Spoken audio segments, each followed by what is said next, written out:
लग्नानंतर होईलच प्रेम मालिकेच्या येणाऱ्या पुढील भागात नंदिनी खूपच घाबरते. जीवाला म्हणते की आपण आजच्या वालीला नॉनव्हेज खाल्ले. जर कोणाला कळालं तर तेव्हा जीवा म्हणतो की काळजी करू नकोस, कोणालाही समजणार नाही. त्याच वेळी मालिनी किचनमध्ये येऊ लागते. त्यामुळे दोघे खूप घाबरतात. तर दुसरीकडे वसुंधरा आणि विजय मिळून प्लॅन बनवत असतात.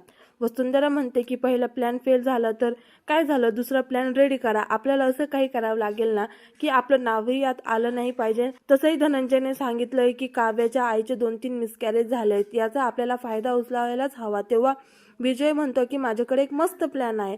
तर शारदा तिच्या दोघी मुलींना भेटायला घरी आलेली असते. शारदा आता काव्य आणि नंदिनीला म्हणते की माझ्या बाबतीत जे काही झालं ते तुमच्या बाबतीत घडणार नाही, याचमुळे उगाच काही काळजी करत बसू नका.